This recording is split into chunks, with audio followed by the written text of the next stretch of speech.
Assalamualaikum warahmatullahi wabarakatuh. Halo semuanya, jumpa lagi dengan saya Chow Sing Sing, kurator dari podcast Horror Night Story.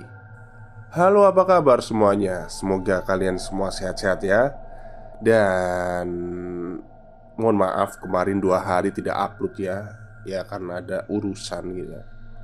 Dan pada siang hari ini, di minggu siang ini, saya akan menamatkan cerita dari Omah Putih The Series yang ditulis oleh Mbak Mayang. Oke, daripada kita berlama-lama, mari kita simak ceritanya. Ada lagi cerita di mana bukan penghuni kos yang diganggu, orang lain. Saat itu aku akan COD sama temanku. Aku telah memberi barang yang ada di all shopnya. Temanku ini cowok.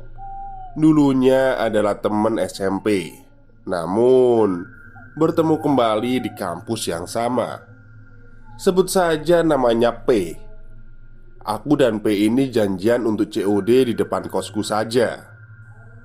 Tadinya berencana sore, tapi tiba-tiba dibatalkan olehnya oleh karena suatu hal. Dan dia bilang malam saja setelah Isya. Aku pun mengiyakan. Singkat cerita, aku bertemu dengannya di depan bangunan kosong dekat kos. Udah lama. Barusan sih, katanya sambil ketakutan. Ini uangnya. Aku memberinya uang 50.000. Harga barangnya 35.000, yang seharusnya aku menerima kembalian 15.000. Namun ia dengan tangan gemetar dan bola mata yang tidak fokus. Ya, aku tambah yakin. Sepertinya dia melihat sesuatu. Dia hanya mengembalikan uangku 10.000.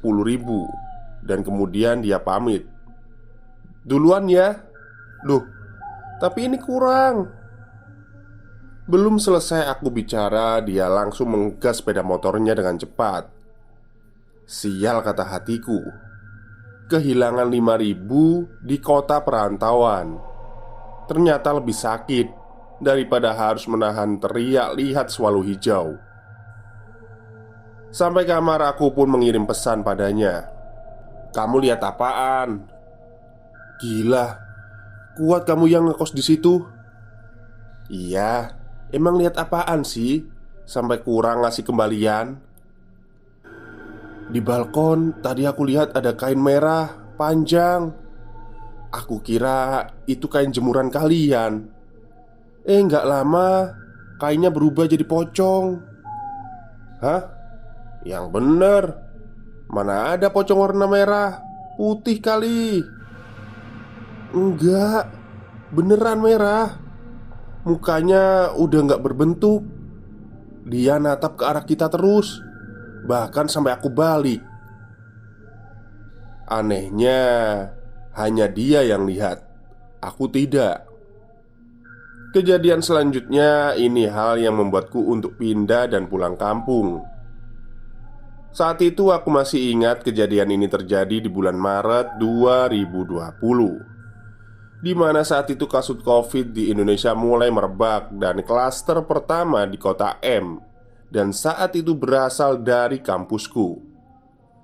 Singkat cerita, malam itu sekitar jam 7 malam tiba-tiba kosku mati lampu. Saat itu penghuni kos cukup sedikit karena sudah banyak yang pulang kampung. Seolah-olah bisa memprediksi bahwa nantinya kuliah akan dilaksanakan secara offline. Saat itu aku langsung menuju ke lantai 3 menggunakan flash HP dan menemui mbak-mbak di lantai 3. Mbak Ye, ini gimana cara ngidupinnya? Biasanya sih Esma yang ngerti.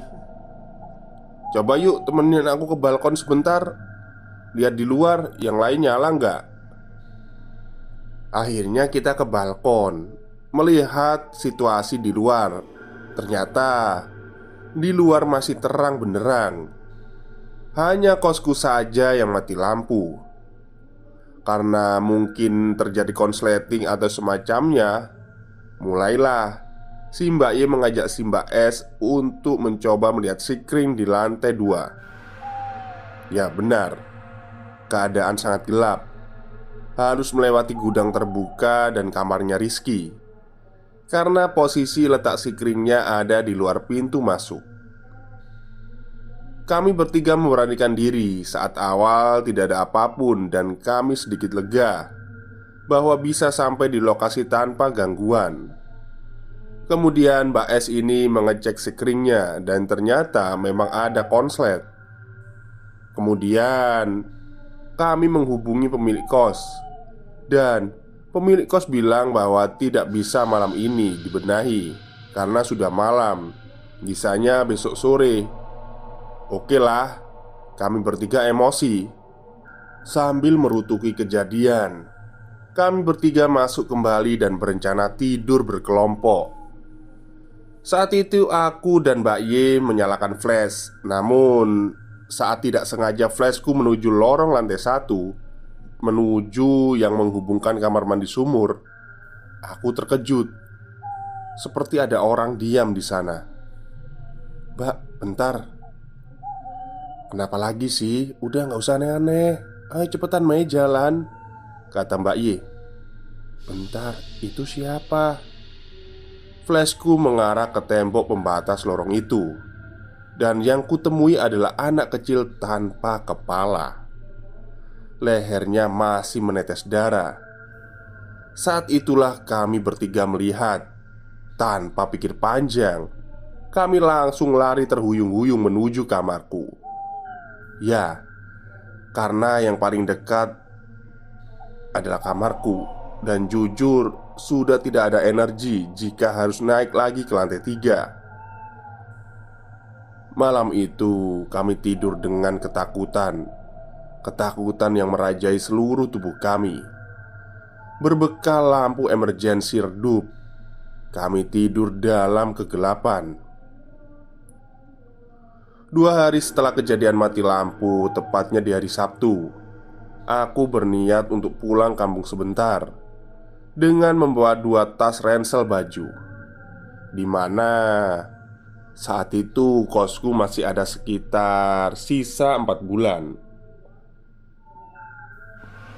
Dan saat itu masih banyak barang-barangku yang belum aku bawa. Aku tinggalkan sementara di sana. Aku bergegas kemudian menuju pergi ke arah stasiun. Dan di perjalanan pulang, aku mendapati pesan teks dari Mbak Y, di mana dia bilang bahwa Mbak S saat itu bertingkah tidak sewajarnya. "Mai, ini S gimana? Kenapa ini dia? Aku takut." "Takut kenapa Mbak? Ada apa lagi?"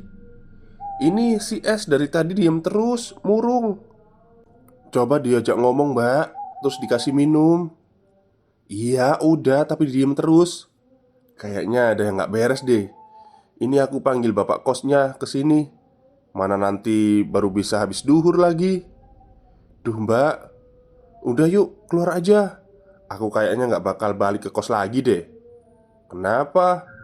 "Iya, ini aku perjalanan pulang. Ada pengumuman kalau fakultasku daring. Paling kesana mendekati habis masa kosku aja buat pindahan." "Itu Mbak S beneran gak apa-apa?" "Aduh Mai, dia diem terus. Mana gak kedip lagi." "Coba deh Mbak, bacain ayat kursi, lalu setelin kiro. Itu kayaknya kemasukan deh. Tapi kok bisa ya? Kayaknya karena dia mens deh." "Ya udah Mbak, coba temenin dulu aja. Ada orang lain kan tapi di situ?" "Iya ada, ini aku sama C nungguin S depan kamarnya." "Ya udah Mbak, kabari nanti." Selang beberapa jam kemudian aku mendapati pesan teks lagi, tepat di jam 2 siang, di mana saat itu aku sudah sampai di kota Madiun. Pesan itu dari Mbak Y.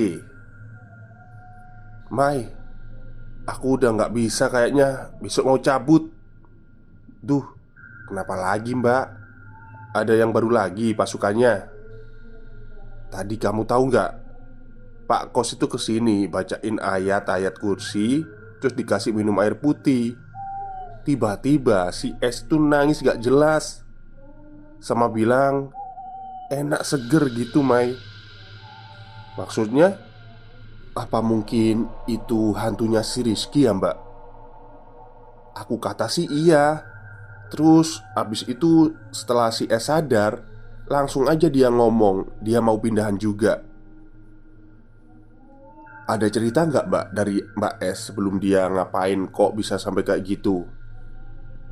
Katanya sih tadi itu S baru habis ganti pembalut, tapi ternyata lupa. Nggak dia bungkus, dia tinggal di kamar mandi. Nah, terus dia balik ke kamar main HP. Tiba-tiba dia ngerasa badannya nggak enak.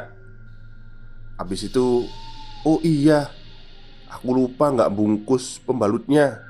Nah, akhirnya dia cepet-cepet toh balik ke kamar mandi. Ternyata udah nggak ada. Dia cariin siapa tahu ada yang ngebuang, tapi bekasnya nggak ada sama sekali. Terus dia balik ke kamar, kan dia pikir pasti dibuang langsung ke bawah. Pas balik kamar, dia ngelihat ada Mbak Kun megang kayak kain gitu. Katanya mirip pembalutnya. Tapi abis itu dia langsung udah nggak sadar. Gila. Bahkan orang yang nggak sengaja pun bisa sampai kayak gitu. Udah mbak, cabut aja. Iya, besok keluargaku sama Es mau jemput. Satu hal yang perlu digarisbawahi di sini. Kejadian yang menimpa Mbak S ini terjadi sekitar pukul 10 sampai 12 siang. Benar. Di jam sekarang aku menulis kisahnya dan di jam saat ini kalian membaca kisahnya. Pengetahuan baru yang dapat aku ambil di sini bahwa dunia tak kasat mata sama halnya dengan kita. Siang, malam, sore, pagi, mereka hidup di jam mereka.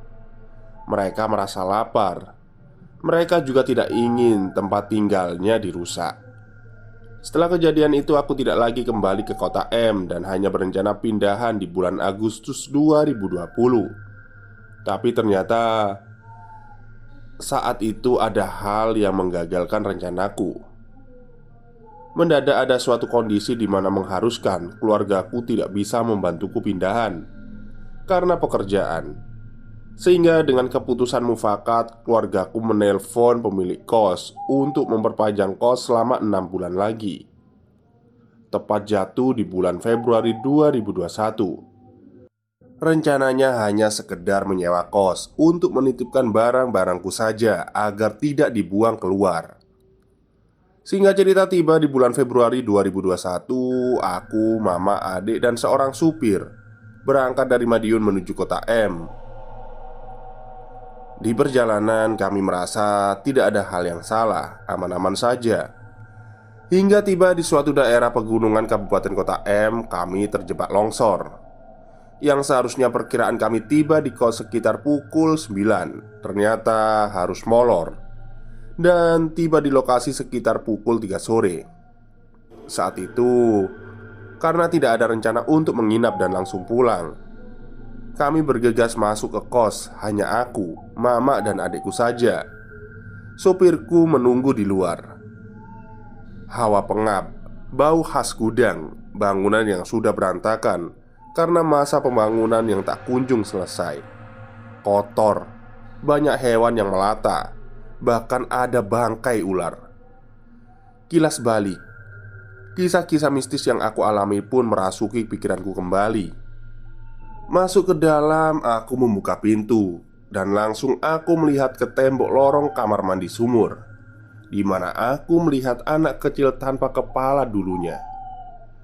Di ruangan Rizky yang sampai saat itu lampu masih menyala terang seperti biasanya, padahal lampu lain selalu dimatikan saat pagi dan siang. Juga gudang yang terbuka lebih lebar sekarang. Tangga tempat di mana Mbak S melihat kuntilanak dengan mulut lebar, dan kisah-kisah lain yang sebenarnya ingin sekali aku lupakan, namun justru ternyata membekas. Singkat cerita, kami pun masuk ke dalam kamar. mulai membersihkan barang-barang. Bahkan sebagai penghormatan terakhir, kami sempat membersihkan kamar mandi, menyapu lantai depan kamarku sampai tangga. Itu satu-satunya penghormatan yang bisa aku lakukan selain mengirim doa. Jam menunjukkan pukul 5 sore, di mana saat itu aku janjian dengan kedua teman akrabku saat kuliah. Sebut saja namanya N dan L, untuk bertemu di kos N merayakan ulang tahun keduanya. Karena aku memang sudah lama tidak bertemu, aku izin ke mama untuk aku tinggal sebentar bersama temanku. Dia pun memberikan izin. Dan kemudian pergi, aku dijemput oleh si N. Selama perjalanan pikiranku hanya berdoa supaya cukup aku yang mereka ganggu, jangan adik atau bahkan mamaku. Karena aku takut jika mamaku kaget dan terjadi hal yang membahayakan. Namun ternyata semuanya salah. Karena aku keasyikan main dengan L dan N, aku sampai lupa bahwa aku diberikan izin oleh mama pulang jam 6. Tapi ternyata saat itu jam sudah menunjukkan pukul 7 malam. Saat itu aku tidak mengecek notif WhatsApp karena terlalu asyik bermain. Di jam 7 aku baru mengecek bahwa adikku mengirimkan pesan untuk cepat-cepat kembali ke kos karena mamaku udah gak mau di sini dan mau pulang. Batinku, sialan, gak cukup aku aja nih yang diganggu. Rutukku kepada setan-setan yang menggantung mamaku. Saat tiba di gang kos, aku buru-buru turun dari motor dan berpamitan kepada kedua temanku itu. Kudapati mama, adik, dan supirku tidak ada di kos. Mereka menunggu di musola dekat gang keluar. Percakapan dalam bahasa Jawa krama, tapi langsung aku translate aja ya. Duh, kok di sini? Di sini, di sini. Cepetan masuk mobil. Kos kayak gitu kok nggak bilang dari awal. Udah diliatin ya mak? Yang mana? Kepala buntung, pocong merah, atau yang lain? Mbak pernah diliatin kepala buntung? Adikku kaget. Pernah lah, mbakmu ini survivor tahu. Mbak, tadi aku diliatin itu, kata adikku. Suasana yang berusaha aku bangun agar tidak tegang ternyata memaksaku untuk kembali tegang. Aduh, serius dek, di mana? Oke, ini aku ceritain POV dari adikku dulu ya, dari sudut pandang adikku. Jadi waktu itu setelah semua selesai beberes, memang mama dan adikku berinisiatif untuk sholat asyar dan istirahat sebentar di kamar. Nah, saat ditinggal mama mengambil air wudhu, adikku tertidur karena capek dalam perjalanan. Dalam tidurnya dia bermimpi. Dia mimpi dengan posisi sama yang aku alami dulu. Dalam mimpinya dia tidur dengan baju yang sama seperti yang ia pakai. Suasana kos, barang-barangku sudah dibersihkan saat itu. Namun bedanya, yang datang dalam mimpi adikku adalah si anak kecil dengan kepala buntungnya. Anehnya, ia bisa bersuara dalam mimpi. Adikku tidak bisa bersuara atau bergerak. Sosok kepala buntung itu seperti orang buta, dengan tangan meraba-raba meminta dibantu untuk duduk. Anehnya dia bersuara. Menurut penuturan adikku, sosok itu berkata, "Mas, bantuin cari kepalaku ya. Sakit mas." Seketika adikku dibangunkan oleh mama. Dan mama pun bergegas seperti orang ketakutan untuk keluar. Di perjalanan pulang, mama, supir, dan adikku diam, kaget dan larut dalam pikiran masing-masing. Kalau aku sih takut ya, tapi mau gimana lagi? Aku sudah kering. Mama bertanya padaku, "Kamu itu loh, ngomong toh kayak gini. Udah 8 bulan loh tinggal di sini." "Iya mak, cuman yang aku ceritain ke mama sama bapak itu nggak semuanya. Aku kan udah minta pindah, tapi karena nggak ada yang bantu pindahan ya oke lah." "Alah, terus kamu gimana ngadepinya?" "Ya gimana-gimana. Sholatin aja terus, ngajiin aja terus. Aku takut sih munafik kalau dibilang enggak, tapi lebih ke pasrah aja. Terus Mama tadi lihat, Duk. Baru begitu saja Mama udah takut. Mama lihat apaan? Selanjutnya aku akan ceritakan sudut pandang dari mamaku. Saat itu memasuki jam 5 sore dan Mama kelupaan belum melaksanakan sholat asyar. Buru-burulah dia mengambil air wudhu di kamar mandi putih. Ingat, di jam 5 ini yang sudah kujadikan jam rawan untuk melakukan kegiatan di luar kamar. Namun saat itu aku kelupaan untuk memberitahu bahwa jika memasuki jam 5 jangan keluar, tunggu adzan dulu. Kemudian Mama masuk ke dalam kamar mandi putih. Saat berwudu, Mama merasakan di belakangnya ada seseorang yang sedang berdiri. Terlihat saat Mama membungkuk, terlihat rambut yang sangat panjang menjuntai ke bawah keramik, diikuti dengan bau khas bunga melati. Dan tiba-tiba hawa dingin yang menusuk kulit Mama saat itu. Karena Mama termasuk orang yang penakut, buru-buru Mama balik badan. Namun nihil, tidak ada siapa-siapa. Sedikit lega batin Mama, mungkin saja karena halusinasi. Tepat di saat Mama keluar dari kamar mandi, Mama melihat dari bawah tangga ada wanita dengan rambut panjang dan baju putih terbang menuju ke dalam gudang. Melihat itu, cepat-cepat Mama melaksanakan sholat dan membangunkan adikku untuk keluar. Oh ya, menurut ajaran keluargaku dan agama yang aku anut, sebenarnya wudhu di kamar mandi itu kurang diperbolehkan ya. Karena kami percaya bahwa kamar mandi itu tempat kotor, dan kalau kotor, hubungannya ya sama mereka juga. Tapi karena kosku nggak ada tempat wudhu khusus, ya udah mau gimana lagi. Jadi buat kalian yang sekarang masih wudhu di kamar mandi, coba lebih hati-hati. Pastiin kamu tidak ditemani. Setelah asyik beradu nasib antara aku dan adikku serta mamaku, kami pun lapar dan memutuskan untuk berhenti dan makan di warteg pinggir jalan.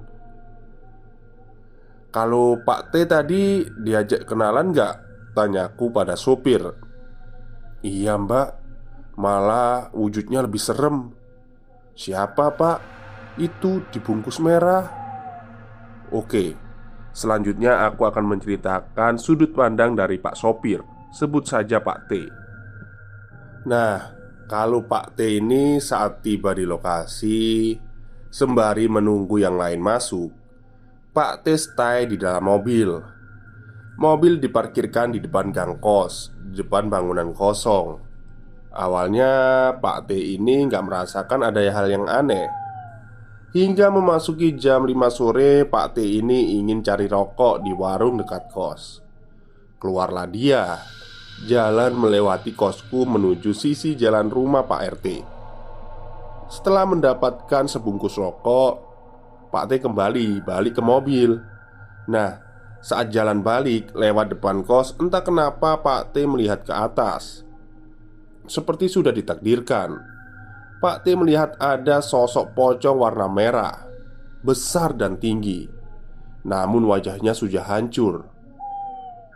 Akhirnya Pak T ini lari terbirit-birit sampai akhirnya masuk ke dalam mobil. Dan sialnya, masih ada sekitar 30 menit sampai ibu dan adikku ini keluar. Jam menunjukkan pukul 17.20-an. Namun suasana lingkungan sudah sangat sepi karena pandemi, dan jarang ada yang beraktivitas atau berjualan. Nah, Pak T ini melihat ke arah spion mobil, dan dia melihat pocong merah tadi ada di samping mobil. Dia berdiri tapi tidak mengejar. Pak T langsung merapalkan doa-doa yang dia bisa. Beberapa detik kemudian, pocong itu menghilang diikuti ibu dan adikku yang menghampiri Pak T dalam mobil. Satu kesamaan yang aku sadari dari si pocong merah ini, satu kos itu nggak pernah ada yang ditampakin dia. Tapi kenapa yang ditampakin adalah laki-laki yang sedang mengendarai kendaraan? temanku dengan motornya, dan Pak T dengan mobilnya. Semua akan terjawab di akhir kisah ini. Setelah menempuh kurang lebih 5 jam perjalanan, sekitar pukul 12 malam kami sampai di Madiun dengan selamat. Setelahnya kami menceritakan semua yang kami alami. Tentu saja dengan Mama sebagai MC kondangnya. Dengan semangat 45 layaknya ibu-ibu arisan. Bapak pun hanya tertawa mendengar kami bercerita dengan antusias. "Pak, ngapain ketawa deh?" kataku. "Bapak udah kering, kalian baru nyebur," katanya. "Ah, harusnya aku dong yang pakai kalimat itu. Kenapa malah bapak?" "Bapak sehari aja udah kenal, Mbak. Kok nggak cerita sih? Kok tega anaknya dikosin di situ?" gerutuku. "Ya gimana lagi, latihan berani lah. Masa jadi anak bapak takut?" "Gak gitu juga sih, Pak. Emang bapak lihat apa di sana?" "Oke, aku akan menceritakan kejadian seram dari sudut pandang bapakku selama semalam tinggal di hari pertama kosku. Kembali di tahun 2019. Saat itu aku naik kereta Mata Marja dari Madiun ke Kota M bersama mama dan bapakku. Di perjalanan aku sudah diberi nasihat untuk menjaga tingkah laku dan tidak meninggalkan sholat, seperti feeling seorang orang tua kepada anaknya. Saat itu kami tiba di lokasi kos pagi. Aku dan mama sudah berbenah. Namun bapak layaknya orang tua mengitari kos untuk memeriksa apakah fasilitas sudah berfungsi sebagaimana mestinya, agar nantinya tidak menyusahkan anaknya. Oh iya, sekedar informasi, ayahku ini memang cukup sensitif dan sering bersinggungan dengan hal-hal yang tak kasat mata. Beliau orangnya juga gak kenal takut, kecuali sama mama. Dan selayaknya darah kandung, rasa kepekaan tak kasat mata itu aku mewarisi.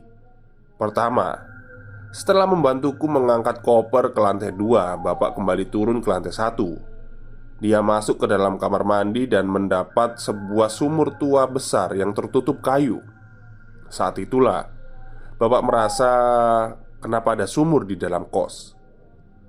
Padahal sumur adalah sumber mata air yang menurut ada di kampung halaman kami harusnya letaknya terletak jauh di luar rumah.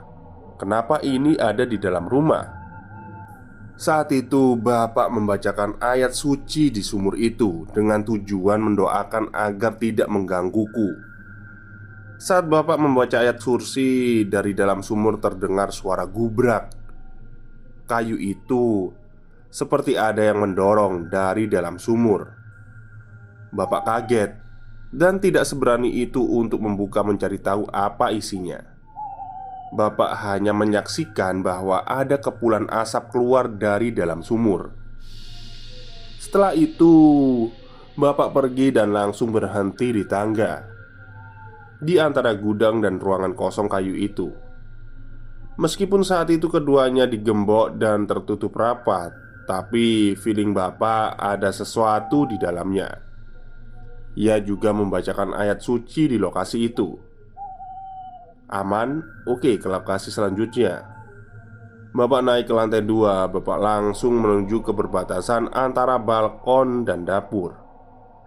Saat itu bapak melihat ada anak kecil berlari dan yakin bahwa itu bukan manusia.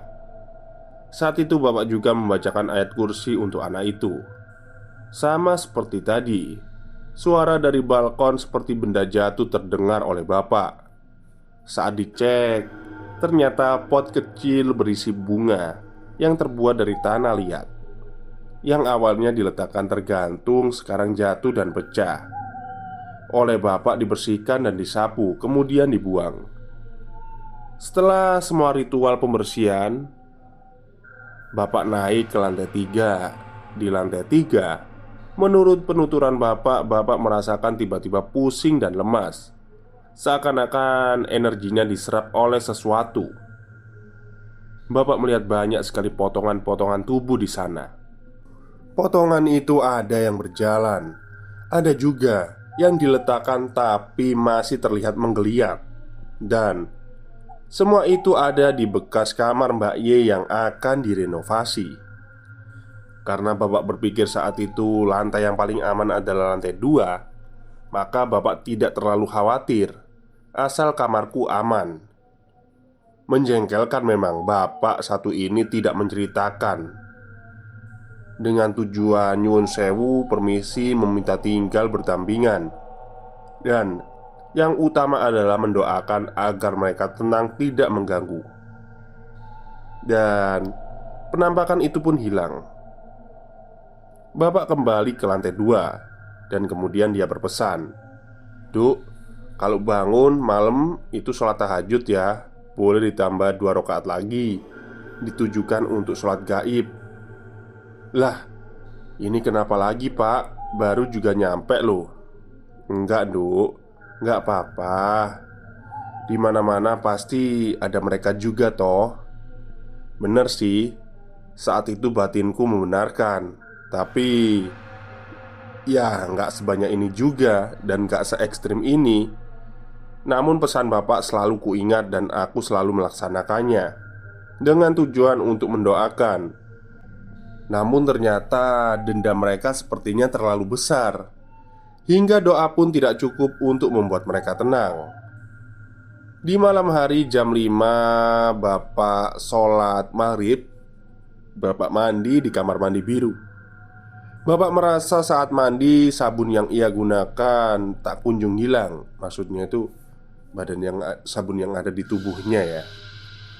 Meskipun sudah dibilas berulang kali. Merasa ada keanehan, bapak tidak melanjutkan mandinya dan berniat untuk pindah ke kamar mandi putih. Saat mandi dan wudhu di kamar mandi putih, bapak melihat ada rambut sebanyak genggaman tangan, bukan selai atau 2 helai, di bawah pintu kamar mandi. Dipeganglah oleh bapak rambut itu, ditarik, dan anehnya rambut itu menjulur sangat panjang. Saat itu di saku bapak kebetulan ada korek.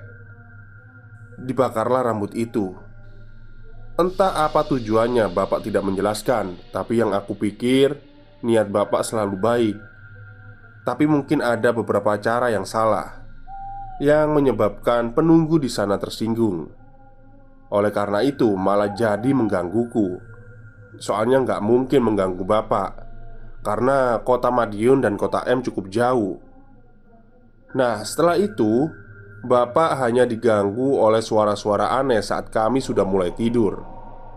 Dari suara orang masak, suara kerbau, dan suara anak kecil. Namun bapak tidak menghiraukannya. Setelah Februari 2021 itu, aku tidak lagi kembali ke kota M. Sampai pada saatnya aku harus sidang tugas akhir dan mengurusi pemberkasan yudisium untuk menuntunku kembali ke kota M. Namun saat itu aku menumpang di kos temanku, jauh dari kos Omah Putih itu. Sekitar 2 minggu yang lalu, aku jalan-jalan iseng ke daerah tempat kos Omah Putihku dulu. Bukan berniat menantang atau berniat cari tahu. Aku hanya rindu dengan cita rasa nasi ayam ibu depan kos. Dan alhamdulillah, ibu itu ternyata masih hafal denganku. Percakapan pun mengalir. Dan dari sinilah aku mengetahui beberapa rahasia dari kos Omah Putih ini. Kondisi terkini kos itu diyakini kosong sekitar 1,5 tahun yang lalu. Karena dari penampakan luarnya memang sudah tidak terurus, penuh dengan material bahan bangunan. Warga setempat juga jarang melihat adanya tanda-tanda aktivitas bahwa masih ada orang di dalamnya. Percakapan kami pun mengalir lancar. Aku akan menceritakan sudut pandang dari Rizky dan sudut pandang dari tukang bangunan di kosku, termasuk siapa si pocong merah itu. Hari itu cuaca kota M cukup bagus, sehingga aku memutuskan untuk jalan-jalan sebentar mengenang masa-masa aktif kuliah offline, menyusuri jalanan yang dulu pernah aku lewati saat pulang pergi ke kampus. Sampai langkahku terhenti di sebuah gang kecil dekat kampungku, di mana kosku itu berada. Dengan hati yang ragu tapi juga ingin untuk sambang, aku memutuskan untuk makan ayam sajalah di warung depan kosku. Hitung-hitung silaturahmi. Mujur nasibku, warungnya buka. Dan kebetulan ada ibu yang lumayan kenal denganku. Beliau masih mengingatku dengan jelas. "Assalamualaikum, Bu." "Waalaikumsalam." "Loh, bentar, ini Mbak Mayang toh?" "Iya, Bu, saya Mayang, mantan penghuni kos depan nih." Hehe. "Wah, gimana kabarnya, Nduk?" "Alhamdulillah, ibu sendiri gimana kabarnya? Masih dijailin sama yang ada di balkon?" "Waduh, kalau sama Mbak Mayang itu pasti ujung-ujungnya cerita soal itu deh." "Hehe, emang Bu, hidup saya itu nggak ada manis-manisnya, isinya serem semua." "Itu kosnya masih aktif, Bu?" "Kayaknya enggak deh, Mbak. Aku sendiri juga kurang tahu. Pemilik kosnya jarang kesini, jarang juga interaksi sama saya.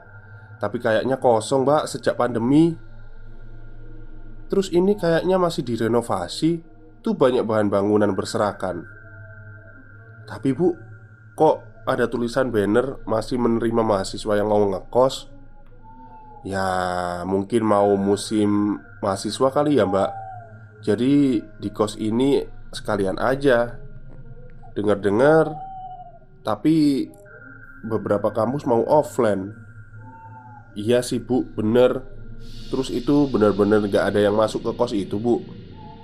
"Ya ada sih, Mbak. Paling-paling bapak kos sesekali kesini sama beberapa tukang. Tapi anehnya, tukangnya itu ganti-ganti. Ganti baju, Bu." "Ah, Mbak Mayang ini bukan bajunya yang diganti, orangnya. Pada banyak yang bilang gak kuat kerja di sini." "Wah, asyik nih ceritanya. Saya pesen dulu, Bu, satu ayam makan di sini ya, sama es teh." "Iya, udah hafal, Mbak." "Gimana, Bu, ceritanya tadi?" "Ya, jadi si Pak Tukang itu ngalamin banyak kejadian aneh. Sampai ada loh, Mbak, yang ke bawah sampai ke rumah." Setelah ini, kita lanjutkan sudut pandang dari ibu warung ya. Ibu menceritakan bahwa pembangunan kos itu sebenarnya sudah mulai berjalan sebelum aku menempati kos ini. Tepatnya kapan ibu tidak memberitahuku, tapi pasti tukang selalu berganti-ganti. Paling lama ya bisa dihitung 1 bulan. Selebihnya tidak ada yang lebih lama dari itu. Ada beberapa pak tukang yang mengerjakan proyek lantai 3 dan 4. Saat itu merasa diganggu, padahal beliau tidak melakukan hal-hal yang menyimpang atau senonoh. Dan pak tukang itu menceritakan beberapa yang mereka alami ke ibu warung. Ada satu cerita di mana saat itu pak tukang sedang membersihkan area bangunan lantai 3 dengan mengumpulkan serpihan paku di sebuah ember agar tidak membahayakan apabila dibuat lalu lalang. Tukang itu hanya fokus mengambil paku tanpa menghiraukan ember yang ada di belakangnya. Dan saat hampir seluruh area disapu oleh tangan cekatan tukang itu, saat tukang menaruh paku itu di ember belakang, tanpa melihat dia merasakan ada sesuatu di dalam ember yang tidak wajar. Kenyal, dingin, namun berlendir. Saat itu, tukang langsung menengok ke belakang. Terkejutlah dia terjungkal ke belakang, melihat potongan kepala berada di dalam ember dengan mata melotot dan mengucapkan kata, "Tolong saya, Pak." Adegan itu terbawa sampai rumah. Saat dia membuka kulkas, alangkah terkejutnya, ternyata ada sebuah kepala yang sama seperti yang ia temui. Selidik punya selidik, bapak tukang ternyata melakukan sebuah kesalahan kecil.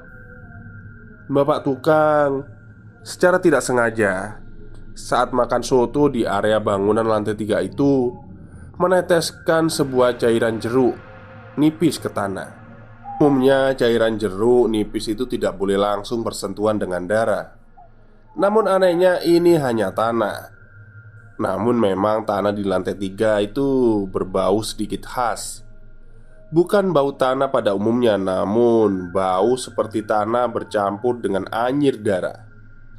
Tanah itu sedikit amis, namun tidak benar-benar amis. Paham ya? Ya, bagi Pak Tukang itu bisa mentoleransi adanya gangguan suara. Namun jika sudah terbawa sampai ke rumah, dia memutuskan lebih baik mundur dari proyek ini. Ada juga cerita dari tukang yang lain, di mana saat itu masih di lantai 3, di area bangunan. Sesaat setelah dia mandi di kamar mandi kos untuk membersihkan badan dan bersiap untuk pulang, tukang kedua ini melihat ada sosok pocong di lorong tangga menuju lantai 4. Namun, pocong itu aneh. Hanya setengah. Kain putih lusuh yang hanya terlihat sebatas paha sampai kaki tertutup kain dan tidak menyentuh tanah. Transparan tapi jelas. Pocong itu dengan langkah melompat pelan-pelan mendekat ke arah bapak tukang itu, mengejar bapak tukang itu sampai turun di lantai 3. Maksudnya di lantai 2. Setelahnya dia juga tidak meneruskan lagi kontrak proyek itu. Gangguan dari tukang yang lain hanya sebatas gangguan suara dan peralatan yang bergerak sendiri, maupun melihat beberapa potongan tubuh yang pernah dilihat oleh bapakku di lantai 3 dulu. Sampai segitunya ya, Bu? Terus ini pembangunannya masih dilanjutkan, Bu? Iya, Mbak. Emang parah sih kos depan itu. Senyap suaranya. Ini kayaknya masih terus direnovasi, meskipun tukangnya sering gonta-ganti. Terus Bu, Ibu tahu nggak asal-usulnya kenapa bisa sampai kayak gini? Kalau saya sih nggak tahu pasti ya, tapi ibu saya, nenek yang tahu, kadang suka cerita ke saya juga. Itu gimana Bu ceritanya? Kalau menurut nenek, dulu kos itu belum ada cerita seperti ini. Aman-aman aja lah. Mungkin hanya gangguan suara, kan itu wajar. Nenek itu tahu dari penghuni kos yang sering cerita ke nenek, termasuk Mbak Y, Mbak A, dan Mbak S, maupun Rizky di zamannya.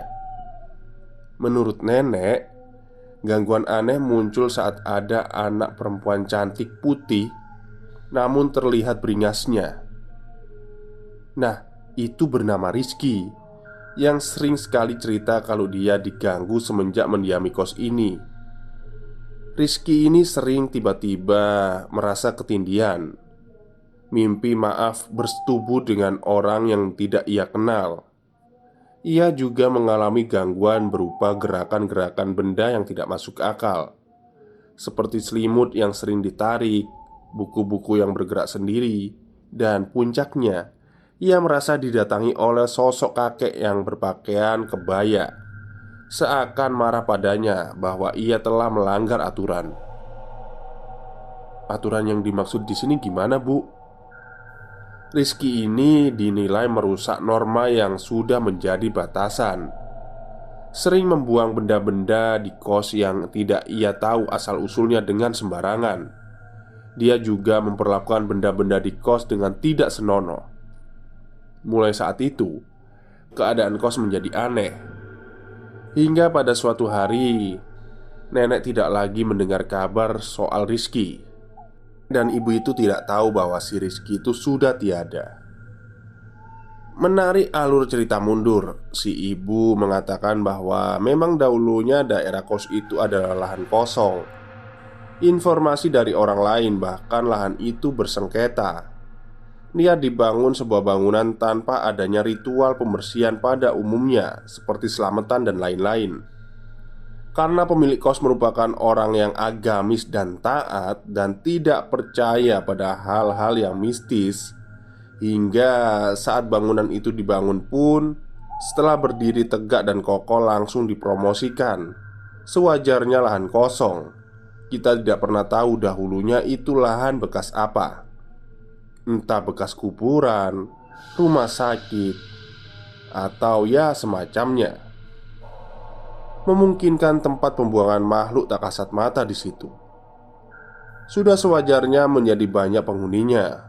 Sudah sewajarnya mereka menempati bangunan kos itu karena dulunya itu adalah rumah mereka. Yang salah di sini kita tanpa permisi datang. Bukannya untuk meminta izin. Salah apabila kita meminta izin makhluk seperti mereka. Tetapi sudah etikanya yang datang terakhir memberi salam. Bukankah dalam agama diajarkan unggah-ungguh? Akhirnya kos pun menjadi rumah baru mereka. Ditambah bangunan di samping rumah kosong yang sudah bertahun-tahun ditinggal akibat tragedi kebakaran yang menewaskan sepasang nenek dan kakek. Untuk si pocong merah ternyata itu legenda di area pemukiman. Pocong dan anak kecil buntung itu diyakini sebagai anak dan bapak yang terlibat kecelakaan beberapa tahun yang lalu di jalan besar dekat kos. Kejadian itu merenggut 2 nyawa sekaligus. Seorang bapak yang badannya hancur dan seorang anak kecil yang kepalanya harus putus terpisah dari badannya. Kecelakaan itu melibatkan sebuah truk muatan gas LPG dengan motor yang dikendarai kedua korban. Tak heran jika sering sekali pocong merah itu memperlihatkan dirinya ke pengendara dan anak kecil yang selalu mencari-cari kepalanya. Kini hidup di dunia lain dan dianggap cucu oleh nenek penunggu bangunan kosong yang berdempetan dengan kos tersebut. Untuk pertanyaan kenapa kejadiannya di jalan raya terus dia kok menunggunya di kos, ya wallahu alam. Yang aku percaya semua makhluk pasti berkumpul dengan koloninya masing-masing. Kita yang berkumpul dengan teman-teman kita, mereka juga berkumpul dengan mereka. Satu hal yang bisa dipetik dari hikmah ini, mari untuk saling menghargai, menjaga sikap dimanapun kita berada. Oh ya, sebagai penutup cerita, sampai saat ini ibu kos masih sering mendengar ada orang di dalam. Maksudnya ibu ini ya, penjual ayam ya, masih sering mendengar ada orang yang beraktivitas di dalam bangunan itu. Tapi nggak ada orangnya. Tak lupa juga, kuntilanak itu selalu tidak pernah absen. Kos ini sampai 2 minggu yang lalu sepertinya memang masih kosong. Namun, karena ini akan masuk musim maba, sepertinya akan masuk kembali orang-orang itu.